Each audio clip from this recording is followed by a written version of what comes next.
आपको मेरा चैनल पसंद है तो प्लीज लाइक करें और नए वीडियो को सबसे पहले आप ही देखें, इसीलिए आर्ट्स क्लासेस चैनल को सब्सक्राइब करके घंटी को जरूर दबाएं। चलिए नमस्कार, आदाब, सत श्री अकाल की हाल चाल। आप सभी अध्ययन करने वाले मित्रों को आपके ही अपने YouTube चैनल आर्ट्स क्लास के ऊपर में स्वागत है। मैं भारती सर पटना बिहार से। तो पिछले वीडियो क्लास में हम लोग देखे थे समुद्रगुप्त के बारे में। तो अभी हम आपको पढ़ा रहे हैं आपका राजा किसान एवं नगर में गुप्त वंश, और गुप्त वंश में हम लोग समुद्रगुप्त के बारे में पिछले वीडियो क्लास में देखे थे। और आज का जो वीडियो क्लास है वो गुप्त वंश के ऊपर में अंतिम वीडियो क्लास होने वाले हैं। आज गुप्त वंश के सभी शासकों के ऊपर में हम लोग देख लेंगे। तो चलिए अब थोड़ी सी बात अभी समझना है इतिहास के कड़ी को लेकर के कि जो समुद्रगुप्त है, इस समुद्रगुप्त के दो बेटे हैं। ये ध्यान सुनेंगे। जो बड़े वाले बेटे हैं उनका नाम है रामगुप्त, ये ध्यान रखेंगे। और समुद्रगुप्त के जो छोटे वाले बेटे हैं इन्हीं का नाम है चंद्रगुप्त, ये ध्यान रखेंगे।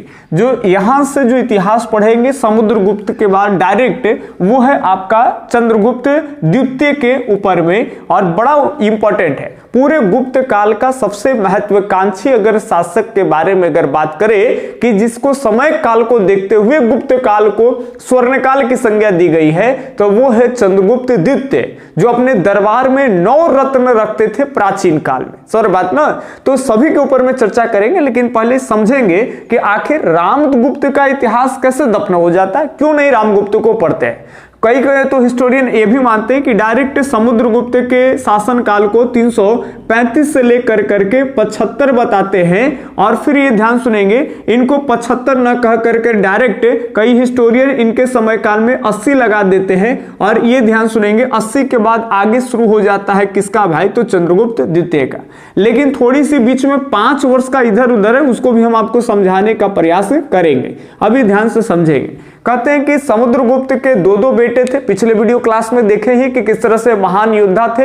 एक बहुत बढ़िया जो है वो कवि भी है, योद्धा भी है, किसी से हारने वाले नहीं थे। इसीलिए V.S. स्मिथ जो थे इतिहासकार, वो समुद्रगुप्त को भारत में नेपोलियन का दर्जा दिए कि भारत का नेपोलियन है, यानी इनका कंपेयर नेपोलियन बोनापार्ट से किए हैं। अब ये ध्यान से सुनेंगे। समुद्रगुप्त के 2 बेटे हैं, बड़े बेटे का नाम रामगुप्त है और छोटे बेटे का नाम चंद्रगुप्त द्वितीय है। अब बढ़िया समझेंगे। अगर पिताजी अगर गुजर रहे हैं तो जो भी राज्य का जो लालन पालन होगा उस सब उत्तराधिकारी बड़े बेटे को ही मिल जाएगा। तो नियमतः याद रखेंगे समुद्रगुप्त के बाद अगला जो गुप्त वंश में राजा हुआ वो रामगुप्त हुआ, ये ध्यान से सुनेंगे। लेकिन रामगुप्त जब राजा बनता है तो कहते हैं कि रामगुप्त बड़ा कायर था, बड़ा कायर था। कायर मतलब समझ रहे ना, डरपोक टाइप के। तो रामगुप्त कायर था, और इसी समय में क्षेत्र तो काफी विस्तार हो गया था। समुद्रगुप्त के टाइम में देखे कि अलग अलग समूह में आपको पढ़ाए थे, जिसमें पहले गंगा के द्वार वाले क्षेत्रों को इतिहासकार बांटे कि इन क्षेत्रों को इन्होंने जीते। उसके बाद इधर पूर्वी वाले भारत को भी जीते हैं, नेपाल असम तक अपना सीमा लगा दिए थे। दक्षिण में मत पूछिए, 12 दक्षिण के भी 12 राजाओं को हराए थे। ये अपने क्षेत्र की बात कर ले तो लगभग तमिलनाडु के क्षेत्रों तक ये अपना क्षेत्र विस्तार कर लिए थे। इसके अलावा उत्तर भारत में तो कहना ही नहीं है, इधर अफगानिस्तान तक संभावना लगाया जाता है कि जो भी शक और कुषाण बचे थे उनके क्षेत्रों पर भी अटैक किया और उनको जीते भी थे। और इधर याद रखेंगे बीच में जो भी दक्कन का भाग है, मालवा वाला भाग है, इन सभी क्षेत्रों को ही जीते थे। तो अगर बड़े राजा है तो दुश्मन, ध्यान से सुनेंगे, ताक लगा करके बैठे रहता है कि कैसहू तोर जैसे कि अगला वंश कमजोर हो जाए फिर बताते हैं। और हुआ उसी तरह से क्या हुआ कि रामगुप्त को इतने बड़े क्षेत्र का उत्तराधिकारी मिल गया, लेकिन ये कायर है। कायर का मतलब डरपोक है। अब ध्यान से सुनेंगे, जब डरपोक है तो इसकी कायरता का जो है वो कहीं ना कहीं ध्यान रखेंगे, कायरता का फायदा उठा लिया शक वाले। अब जो शक एकदम कमजोर हो गए थे इस समय में, वो अब शक इतने बड़े विशाल साम्राज्य के राजा को चुनौती दे रहा है। अब ध्यान सुनेंगे। और रामगुप्त का ये पूरा लालन पालन हो रहा था उस समय। रामगुप्त का ये चंद्रगुप्त द्वितीय की बात कर ले तो छोटा भाई है। अब हुआ क्या कि शक वाले अब हमला कहो कि हमला किया कि धमकाया, ये जो भी कहो, रामगुप्त के एक पत्नी है जिसका नाम है ध्रुवा देवी, जिसको ध्रुव स्वामिनी भी कहते हैं। और कहते हैं कि शायद ये बड़ा सुंदर रही होगी, इसीलिए शक वाले डेरा करके कहा कि हम तुमको हमला करेंगे, अटैक करेंगे। तो ये कहा कि ना ना ना, अटैक जरी नहीं करिए। तो ये कहा कि क्षेत्र या तो हम तो हड़पेंगे, आना तो दूसरा तरफ ऑप्शन देते हैं कि तुम अपने पत्नी को जो है वो हमको दे दो। अब ये इतने से समझ जाइए कि कितना कायर आदमी है कि अपन जो पत्नी है उसको कहेगा कि ले जाइए, लेकिन क्षेत्र विस्तार के कुछ नहीं करिए, क्षेत्रवा जो हमारे बाबूजी दिए हैं वो रह दीजिए, बड़ा एकरा से हम अपमानित हो जाएंगे साम्राज्य में। भाई इतने बड़े साम्राज्य हमारा हो गया है और कहीं ना कहीं लोग हम पे थूकेंगे। कितने बड़े राजा का ये जो लड़का है ये अपने साम्राज्य को हार गया है, नहीं संभाल पाया। समझ बात ना। तो ये कहे कि लाइए तनी अंदरे अंदरे संधि कर लेते हैं, पता नहीं क्या हुआ होगा। और ये क्या किए कि अपनी पत्नी जिसका नाम ध्रुव स्वामिनी है, जिसको ध्रुवा देवी कहते हैं, ये शक के हवाले कर दी। और कहते हैं कि जब ये बात चंद्रगुप्त को पता चला, भाई अब आप समझ सकते हैं कि आज तक आप देखे होंगे कि एक लड़की जो है अपने पिता के यहाँ से उसका कन्यादान किया जाता है, लेकिन ये राजा है, वो लड़की का यहाँ ससुराल है, लेकिन अब इस ससुराल से लड़की का कन्यादान हो रहा है। अब ये ध्यान में रखना है बात को, चूंकि एक हस्बैंड है, ध्रुव स्वामी का हस्बैंड है कौन भाई, तो रामगुप्त, समुद्रगुप्त का बड़ा बेटा, और उसी को उत्तराधिकारी मिल गया। और ये क्या कर रहा है बढ़िया से समझेंगे, ये पूरा अपन औरत के सजा धजा करके पालिका में बैठा कर करके और काफी सारे दासियों के साथ में इस शक के दरबार में भेज देगा, यानी शकराज के पास। ध्यान से सुनेंगे। और शक वाला के पास में एकदम शक के राजा के दरबार में ये एकर मेहरारू आ रहा है। तो एकरा जैसे ही पता चला चंद्रगुप्त द्वितीय के कि ऐसा ऐसा बड़का भैया के बात हो गया है, भाई लड़ने के जगह जो है समझौता कर लिए, और वो समझौता जो एकदम बेहद अपमान जनित बात है। भैया अगर कोई भी सुनेगा तो हंसेगा कि ऐसा आदमी है कि जहां लड़ना चाहिए, बहादुर होकर मर्दानगी दिखाना चाहिए, वहां लड़ने की जगह पे मेहरारू के दे दिया। सर बात ना। तो इस चीज को लेकर के थोड़ी सी मामला आता है, कहानी के सीक्वेंस पे ध्यान रखेंगे। कहते हैं कि शक के पूरे काफिला को तैयार कर दी, पूरे काफिला को तैयार कर दिया गया, जो रानी ध्रुव स्वामिनी के साथ में जो है वो शक के दरबार जाने वाला था। और उसमें एकदम चंद्रगुप्त द्वितीय की बात कर ले, जो रामगुप्त का छोटा लड़का है, इतिहास में तीसरा चंद्रगुप्त नाम आ गया है। तो ये बात कर ले तो यू पूरा लड़की वाला ड्रेस पहन लिया, एकदम जैसे कि झुमका बुलकिया जितना लड़की वाला है वो सब पहन करके सब डोली में जेंट्स के भर दिया। वो जेंट्स का भरला के बाद इन्हें से पूछा जाएगा ना भाई, लड़की दने से विदाई उदाई हो रहा है तो कुछ जैबे करेगा, पूरा एकदम सज उधज कर करके। तो में ढेर मनी दासी जाएगी भाई पालिका में, वहां महारानी के सेवा और संस्कार करने के लिए। आप पूरा जैसे कि एकदम वो दौरा उरा सज करके जाएगा, जरा में फल फलहरी रहे। अब ये क्या किया कि सब डोली में एक जैसे कि जेंट्स बैठा दिया, और सब जेंट्स के जैसे कि ड्रेस पहना दिया, वही पूरा जनानी वाला वस्त्र, जो भी लहंगा चोली घाघरा जे रहे वो सब साया साड़ी ब्लाउज ओकरा पहना दिया। अब क्या किया, पालिका में बैठा दिया, पालिका पूरा एकदम दरबार में। और तो जानिए रहा है कि भाई ये आ रहा है केकर दरबार में से, तो ये गुप्त वाला के दरबार में से, रामगुप्त के में से आ रहा है। ये सब महारानी के साथ साथ खातिरदारी के लिए आए हैं। तब पूरा मेन गेट के खोल दिया जाए।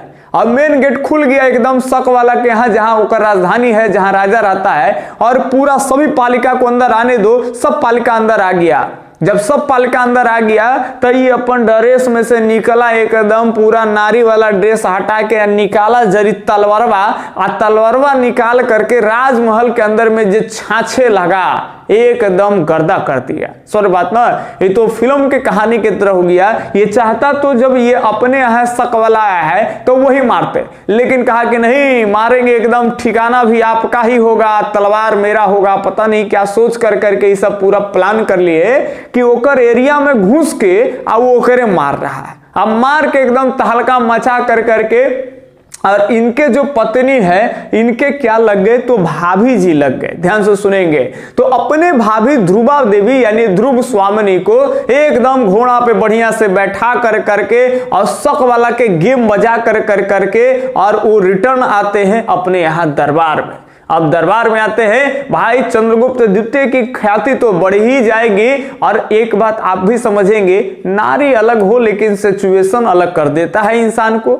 अब ये आप इतना आपको बताना है कि जो रामगुप्त की पत्नी रहेगी, अब इस सब सिचुएशन के बाद वो ज्यादातर रामगुप्त को मानेगी कि चंद्रगुप्त द्वितीय को मानेगी। तो जाहिर सी बात है कि वो लड़की चंद्रगुप्त द्वितीय को ही मानेगी। पूछो क्यों? तो ये जान बचा करके लेके आया है, ये लड़की को अपमानित होने से बचाया है। एक मर्दाना तो भौड़ुआ है, एकदम मौगा नहीं एकरा कहिएगा कि जहां लड़ेला चाहिए वहां अपन मेहरुआ के दान दे दिया। ये सर बात ना, तो ये ध्यान रखेंगे। अब पता नहीं क्या है, अब तो हम कंफर्म तो नहीं कर सकते हैं, लेकिन इतिहास में जो उल्लेख है उसी बात पे रहेंगे कि ध्रुव स्वामिनी से ही विवाह कर लेता है कौन जी? तो चंद्रगुप्त द्वितीय। और चंद्रगुप्त द्वितीय क्या करता है कि अपने बड़े भाई रामगुप्त के कत्ल कर देता है, हत्या कर देता है। और फाइनली गद्दी को चलाता कौन है? तो समुद्रगुप्त के बाद जो मेनली रूप से अगर कोई चलाएगा तो वो है चंद्रगुप्त द्वितीय। तो ये बीच में ये 4-5 साल का भागदौड़ रहा। इस तरह के कहानी के हिसाब से समझेंगे, इसमें कहानी के हिसाब से जोड़ने से ही थोड़ी बहुत आपको याद रहेगा, नहीं तो आप भूल जाएंगे। क्योंकि रामगुप्त का तो कोई इतिहास है ही नहीं ऐसे भी। तो ये ध्यान रखेंगे कि चंद्रगुप्त द्वितीय से पहले रामगुप्त गद्दी पे बैठे थे, लेकिन वहां पे हुआ क्या कि शक के आक्रमण हुए और ये शकों से हार करके, डर करके सर्वनाक संधि कर लिए, जिसमें अपने पत्नियों को ये शक के हवाले करने के लिए तैयार थे। ठीक है, और भेजने भी लगे, लेकिन चंद्रगुप्त द्वितीय इनके पत्नी को बचा करके लाए और फाइनली जो है इनकी हत्या कर दी। अलग सी बातें होंगी, हो सकता है कि इनको लगता होगा कि बड़े भैया हमारे पिताश्री के द्वारा बनाए गए क्षेत्रों को संभाल नहीं सक रहे, या फिर अन्य तरह के क्या परिस्थितियां रहे होंगे। फाइनली कहते हैं कि चंद्रगुप्त द्वितीय जो है वो राजा बना। अब ये इनके शासन काल ध्यान रखेंगे 380 से लेकर करके और 412, कहीं कहीं तो आपको 414 ईस्वी भी मिलेगा। तो ये कंफर्म नहीं रखना है डेट आपको, ठीक है। तो डेट को लेकर के कोई घबराना नहीं है, क्योंकि डेट का कोई लोचा नहीं होता है, केवल आपको शताब्दी समझना है। इसीलिए थोड़ा सा डेट का हम यहाँ पे सहारा ले रहे हैं, क्योंकि जब भी चंद्रगुप्त द्वितीय की बात आएगी गुप्त में, तो आपको ये ध्यान में रखना है कि अच्छा 412-15 के आसपास, यानी जो शताब्दी की बात कर ले तो 5वीं शताब्दी का प्रारंभ हो गया है। बस यही ध्यान में रखना है। अब ये ध्यान से सुनेंगे, जैसा कि आप जाने कि ध्रुव स्वामिनी जिसको कहते हैं ध्रुवा देवी, ये कौन है? तो चंद्रगुप्त द्वितीय की भाभी है, जिनसे ये अपने बड़े भाई रामगुप्त की हत्या कर करके और भाभी से कर लिए ये विवाह। तो विवाह के पश्चात अगर बात कर ले तो चंद्रगुप्त द्वितीय के ध्रुव स्वामिनी कौन हो गए? तो पत्नी हो गए। अब ये ध्यान सुनेंगे। इसके बाद और भी एक नाग राजकुमारी जिसका नाम है कुबेर, और ये कुबेर के साथ में भी चंद्रगुप्त द्वितीय का विवाह हुआ। और ये ध्यान सुनेंगे आपको, एक तो ये भाभी हैं और ये जो है ये आपकी चंद्रगुप्त द्वितीय के वास्तविक कह सकते हैं कि पत्नी है। अब ये ध्यान सुनेंगे, कुबेर से जो लड़की प्राप्त होता है, देखिए कुबेर से कोई लड़का नहीं होता है। तो चंद्रगुप्त द्वितीय की अगर बात कर ले तो केवल और केवल इनके अपनी एक पुत्री है, और इस पुत्री का नाम क्या है? तो प्रभावती। और प्रभावती से एक इतिहास ध्यान में रखेंगे, ये पढ़ना ही पढ़ना है आपको, क्योंकि प्राचीन काल के इतिहास में अगर देखें तो प्रभावती जो गुप्ता है ये इतिहास में अपवाद मानी जाती है।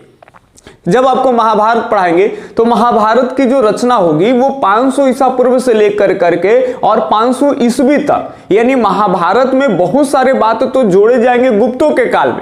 और वहां हम आपको बताएंगे कि कैसे महाभारत में केवल 1000 में श्लोक मिलेंगे, 8000 कुछ श्लोकों की संख्या मिलेंगे, लेकिन वो गुप्तों तक आते आते न जाने 1 लाख से प्लस श्लोकों की संख्या हो जाएंगे। तो काफी सारे जो श्लोक है वो गुप्तों के काल में भी उसको ऐड कर लिए जाएंगे। तो वहां पे हम आपको बताएंगे जब महाभारत में जो सामाजिक व्यवस्था का जब जिक्र करेंगे तो वहां गुप्त में भी सामाजिक व्यवस्था का जिक्र होगा। और उस समय प्राचीन काल में जो समाज का जो स्वरूप चल रहा था वो याद रखेंगे, पितृवंशिकता चल रहा था, पिता के संपत्तियों पे पुत्र का अधिकार। लेकिन इसमें एक अपवाद महिला है जिसका नाम कौन है? तो यही है प्रभावती गुप्ता, जो चंद्रगुप्त द्वितीय की कौन है? तो बेटी है।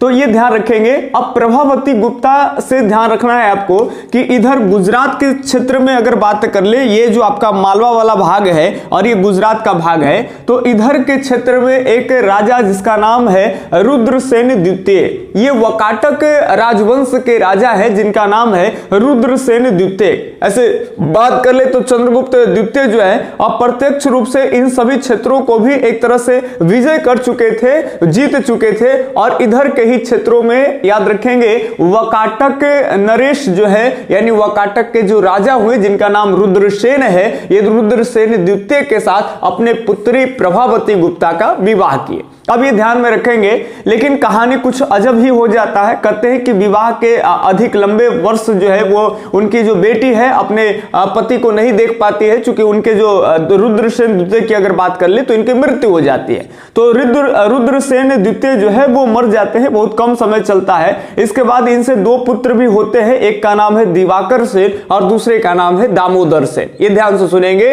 तो प्रभावती गुप्ता का अपना दो पुत्र है, दिवाकर सेन बड़े पुत्र है और दामोदर सेन की बात कर ले तो प्रभावती गुप्ता का छोटे पुत्र है। अब होता क्या है कि कुछ दिन पति के बाद जो है बड़े पुत्र दिवाकर सेन की भी मृत्यु हो जाती है। तो अब केवल बचते हैं इनके पास छोटे पुत्र, जो कि वो बहुत कम उम्र के थे। तो अब कैसे कोई वकाटक को चला सकता है, वकाटक के राजा कौन होगा? तो उस सिचुएशन में ये प्रभावती गुप्ता क्या की, अपनी कुछ योग्यता पर और कुछ चंद्रगुप्त द्वितीय महान सम्राट अगर कहें, यानी पूरे गुप्त एम्पायर का एकदम प्रतापी शासक के रूप में अगर हम इसको देखें तो ये काफी स्ट्रांग है, पावरफुल है। मत पूछिए, इनके समय काल में बहुत ज्यादा डेवलपमेंट देखने को मिलेगा। और कौन कौन विद्वान हैं इन सबके बारे में भी थोड़ी थोड़ी जानकारी आपको हम बताने वाले हैं। लेकिन चंद्रगुप्त द्वितीय की सहायता लेकर के, मतलब प्रभावती गुप्ता अपने जो पिता है, पिता की सहायता लेकर करके और वकाटक के क्षेत्रों में इनका राज्याभिषेक कराया गया दामोदर सेन का। और दामोदर सेन का केवल राज्याभिषेक हुआ है और इनकी संरक्षिका बनकर करके और राज कौन कर रही है, तो यही प्रभावती गुप्ता कर रही है। तो ये प्रभावती गुप्ता को काफी कह सकते हो कि बड़ी मात्रा में इनको अपने पिता के संपत्तियों पर भी अधिकार हुआ, इसीलिए इनको इतिहास में अपवाद माना जाता है। अब ये ध्यान से सुनेंगे तो ये बहुत सारी चीजें हैं और आप डीप पढ़ोगे तो आपको प्रभावती गुप्ता में एक याद रखेंगे, इनका पूना में स्थित अभिलेख मिल जाएगा, वहां से काफी सारी जानकारी जो है वो गुप्तों के काल के बारे में हमको जानकारी मिलता है। तो ये कुछ थोड़ी बहुत जानकारी थी कि प्रभावती गुप्ता किनकी बेटी है, तो चंद्रगुप्त द्वितीय की बेटी है। इनका विवाह हुआ था वकाटक के नरेश रुद्रसेन द्वितीय के साथ, लेकिन उनकी मृत्यु हो जाती है। दो पुत्र की प्राप्ति होते हैं, जिसमें बड़े पुत्र की भी मृत्यु हो जाती है, बच गया छोटे पुत्र। और छोटे पुत्र को ये केवल गद्दी पर बैठा कर करके, जैसे रानी लक्ष्मीबाई कैसे अपने गोद लिए हुए पुत्र को अपना एक राज्य के एक उत्तराधिकारी मान कर करके खुद संरक्षिका बन कर करके राज चलाती है, ठीक उसी तरह से जो है ये प्रभावती गुप्ता भी करते हैं। अब चलिए ध्यान से सुनेंगे। अब बात कर ले चंद्रगुप्त द्वितीय के दरबार में 9 रत्न रहते थे, यानी बड़े बड़े विद्वान अपने अपने क्षेत्र में काफी माहिर व्यक्तियों का एक 9 व्यक्तियों का मंडली, जिसको नवरत्न कहते थे, जिसमें जो प्रमुख है उसके बारे में हम लोग चर्चा करेंगे। सबसे पहले ध्यान रखेंगे यह है वराह मिहिर जी। और वराह मिहिर की बात कर ले तो ये खगोल क्षेत्रों में इनका नाम था, खगोल शास्त्री है। याद रखेंगे, पूछेगा कि वराह मिहिर का संबंध है, यह पूछेगा कि वराह मिहिर किनके दरबार में रहते थे, तो चंद्रगुप्त द्वितीय के दरबार में रहते थे। अब ये ध्यान सुनेंगे, खगोल शास्त्री हैं। इनके अलावा इनके दरबार में एक प्रसिद्ध वैद्य है जी, और जिस वैद्य का नाम है धनवंतरी। ये ध्यान सुनेंगे, इतिहास में प्राचीन काल में प्रमुख 3 ही वैद्य हुए और 3 वैद्य ही आपको याद रखना है, बाकी सबसे कोई लोचा पोचा नहीं है। एक पहला वैद्य जो सबसे पहले बिंबिसार के समय काल में आए थे, जिसका राजगीर से संबंध था, जो वैद्य की शिक्षा कहां से लेकर के आए थे, तो तक्षशिला से लेकर के आए थे, वो बिंबिसार के समय काल के हैं। दूसरे अगर वैद्य की बात कर ले तो फिर दूसरा जो वैद्य है वो कौन है, तो भाई कनिष्क के टाइम में हम देखे थे। पहला वैद्य बिंबिसार के टाइम में जीवक है। दूसरा बात कर ले तो कनिष्क के टाइम में जो वैद्य का नाम क्या है सर, तो चरक है। और इसके बाद तीसरा वैद्य हम लोग गुप्त के काल में देखे, जिसका नाम है धनवंतरी। तो ये एक चिकित्सक थे और ये भी 9 रत्नों में से एक शामिल थे। इसके अलावा मत पूछिए, कालिदास का नाम तो आजकल बच्चा जानते होंगे शायद, नहीं तो आप जब भारत के टॉप मोस्ट एग्जाम जब यूपीएससी का जब स्टडी करेंगे तो वहां पर इनके बहुत सारे रचनाओं के बारे में आपको स्टडी करने को मिलेगा। आप सोच सकते हैं कि प्राचीन समय में ये कालिदास है जो उस समय में भी जो भी नाटक या काव्य की जो रचना की है, जो भी कविता वगैरह ये सब लिखे होंगे, आज इनकी जो भी नाटक वगैरह हो या फिर जो भी काव्य हो, इनकी रचनाएं आज भारत के 9th और 10th के क्लास में भी पढ़ने के लिए नहीं मिलता है। ये डायरेक्ट जो है डायरेक्ट यूपीएससी के बच्चा ये सब पढ़ता है। सोचिए कितना महान महान व्यक्ति उस समय में रहे होंगे। और इन सभी महान व्यक्तियों का एक नहीं कहीं कहते हैं कि इन सभी बड़े बड़े विद्वानों का 9 गो मंडली रखे, 9 रत्न इनके दरबार में रहते थे, जिनका नाम क्या है तो चंद्रगुप्त द्वितीय है। तो ये ध्यान सुनेंगे, कालिदास ये नाटक व काव्य के रूप में ये प्रसिद्ध थे। और मत पूछिए, कालिदास को आज भारत में हम लोग शेक्सपियर के नाम से भी जानते हैं। यानी शेक्सपियर ऑफ अगर इंडिया की बात कर ले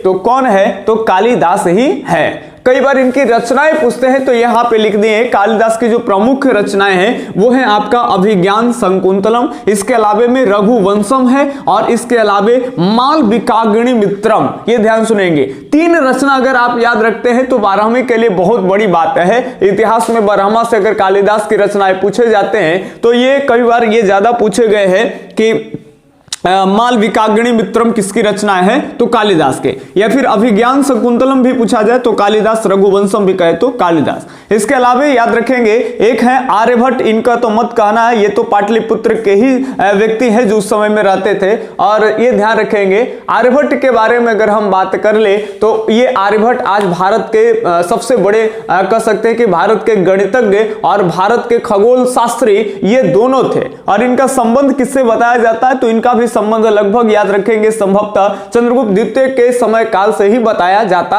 है। तो ये ध्यान रखेंगे, आर्यभट्ट है, कालिदास है, वराहमिहिर है, धन्वंतरी है, इसके अलावे में भी अमरसेन है। ऐसे बड़े बड़े विद्वान जो है इनके समय काल में थे। तो जाहिर सी बात है कि इस समय काल में गुप्तों का विकास जो है वो होगा ही होगा। ठीक है, चलिए इसके बाद ध्यान में रखेंगे बात को, ये बहुत बड़े शासक के रूप में उभरे, प्रतापी शासक है। अब इसके आगे अगर बात कर ले तो चंद्रगुप्त द्वितीय, चूंकि ये फिर से एक बार ये शकों को पराजित किए थे, अभी हम आपको कहानी सुनाए थे, और शकों को जब पराजित किए थे तो ये याद रखेंगे विक्रमादित्य की उपाधि धारण करते हैं। इससे पहले इतिहास में एक मालवा के राजा विक्रम थे जो विक्रमादित्य की उपाधि धारण किए, और इसके बाद चंद्रगुप्त द्वितीय आए जो शकों को फिर से पराजित कर करके और कौची की उपाधि धारण कर रहे हैं तो विक्रमादित्य। ये ध्यान रखेंगे। अब इनके अगला जो उत्तराधिकारी जो राजा है उसका नाम क्या है तो उसका नाम है कुमारगुप्त। ये कुमारगुप्त के बारे में बात कर ले तो ये आपके मन में शायद सवाल आ रहा होगा कि सर कुमारगुप्त किससे हुआ, क्या ध्रुव स्वामिनी का है या कुबेर का है। तो ध्यान सुनेंगे, इनका जो अपना पुत्री है, पुत्र नहीं है, जिसका नाम ये कुबेर, पहली पत्नी, ध्यान से सुनेंगे, पहली पत्नी नहीं पत्नी केवल कह सकते हो, कुबेर, कुबेर से केवल लड़की हुआ जिसको कहते हैं प्रभावती गुप्ता। और ये जो ध्रुवा देवी है, ध्रुव स्वामिनी है, इससे जो लड़का हुआ था यानी भाभी का लड़का है जिसका नाम क्या है तो कुमारगुप्त है। और कुमारगुप्त का भारत में जो है चंद्रगुप्त द्वितीय के बाद जो है गुप्त वंश का ये अगला उत्तराधिकारी हुए।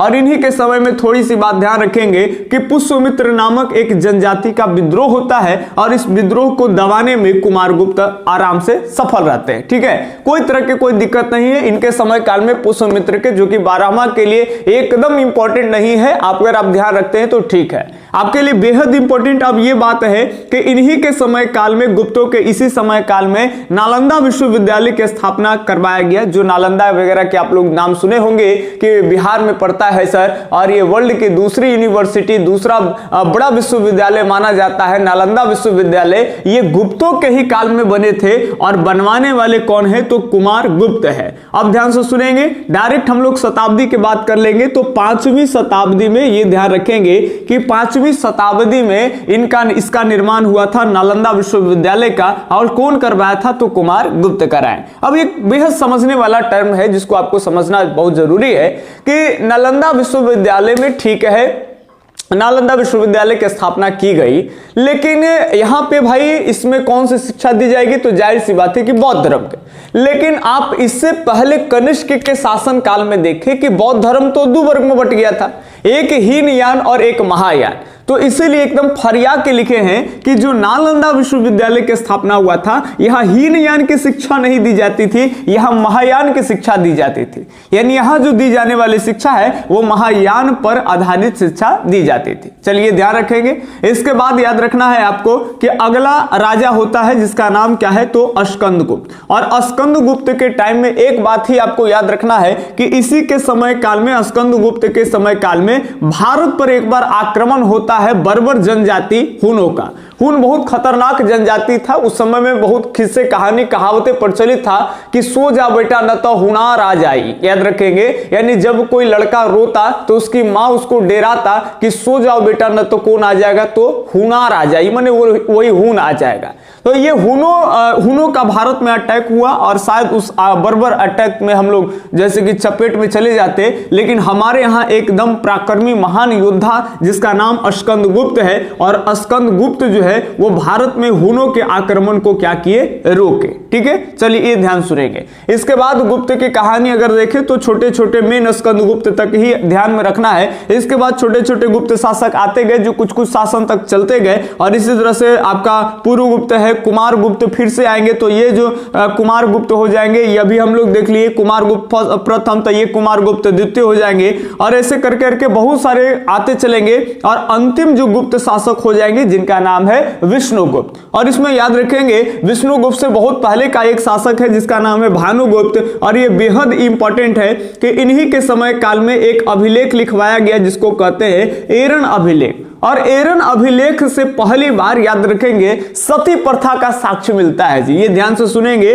सती प्रथा का ये प्रमाणित साक्ष्य सबसे पहली बार अगर कहीं मिलता है तो एरन अभिलेख से। इससे पहले आपको कोई जो है महिलाओं को लेकर के सती प्रथा का साक्ष्य नहीं रहा प्राचीन काल में। डायरेक्ट हड़प्पा वाला में वो तो युगल समाधान को एक साथ पति और पत्नी के जो जोड़ी था एक साथ दफनाया गया था, तो उससे इतिहासकार केवल अनुमान लगाता है कि शायद यहाँ पे एक साथ पति और पत्नी को दफनाया गया या फिर ये सती प्रथा का साक्ष्य होगा। लेकिन अगर वो कंफर्म है या नहीं है, ये बात पर वो विवादित चीज है, लेकिन कई एग्जाम में पूछे भी जाते हैं। इतिहासकार उसको पुष्टि कर पाने में असफल है। एक इतिहासकार की वो लाइनें हैं, बहुत सारे इतिहासकार उस पर अपनी राय नहीं देते हैं। तो ये ध्यान से सुनेंगे। लेकिन यहां एक प्रमाणित ही बात निकलेगी। यहाँ वर्ष की माता जिसका नाम है यशोमती, और यशोमती का ही उल्लेख मिलता है कि इस एरन अभिलेख में ये जो है सती प्रथा के साक्ष्य में किसका साक्ष्य मिलता है, यशोमती के। ये यशोमती कौन थी, तो ये वर्ष की माता। और ये आपको याद भी नहीं रखना है, केवल आपको याद रखना है एरन अभिलेख जो भानुगुप्त के समय काल से संबंधित है, जो कि 510 ईस्वी में, ईस्वी बड़ा इंपॉर्टेंट है, ईस्वी पूछता है। एरन अभिलेख तो आप याद रखेंगे 510 सती प्रथा का साक्ष्य। और ये मोटा मोटी आपको गुप्तों की कहानी रही। और काफी ज्यादा इसके अलावा जब हम आपको नोट्स देंगे तो उसमें गुप्तकालीन मंदिरों की चर्चा करेंगे। इस बार जो बोर्ड एग्जाम आए हैं उसमें पूछे गए हैं कि गुप्त काल के प्रमुख मंदिरों का उल्लेख करें या लिखे, इस तरह से प्रश्न आएंगे। तो इसमें बहुत सारे हम आपको नोट्स में क्वेश्चन देने वाले हैं, जैसे चंद्रगुप्त द्वितीय और विक्रमादित्य की उपलब्धियों का वर्णन करें, विवेचना करें। लॉन्ग क्वेश्चन 4 अंक का पूछेगा, ये आपको हम नोट्स में देंगे। इसके अलावा में गुप्त काल को स्वर्ण काल की संज्ञा क्यों कही जाती है, ये आपको नोट्स में देंगे। समुद्रगुप्त को भारत का नेपोलियन क्यों कहा जाता है, ये आपको हम नोट्स में देंगे। इसके अलावा में भी जितने भी क्रम से शासक आ रहे हैं सभी चीज आपको नोट्स में रहेंगे, ऑब्जेक्टिव वगैरह सब। और जितना भी आपका जो क्वेश्चन टाइप का जो बनेगा वो सब आपको नोट्स में दे देंगे। तो प्लीज आप नोट्स ले लीजिए। मात्र 31 रुपया में एक सब्जेक्ट का नोट्स मिल रहा है। अब एक क्वेश्चन आप एक जो है मगध से संबंधित चर्चाएं चलेगी अगले वीडियो क्लास में, और उसके बाद आपका सेकंड चैप्टर खत्म। तुरंत हम लोग आ जाएंगे बंधुत्व, जाति और वर्ग पे, यानी तीसरा चैप्टर स्टार्ट करेंगे। तो चलिए मिलते हैं अगले वीडियो में, तब तक के लिए धन्यवाद। जय हिंद, अल्लाह हाफिज।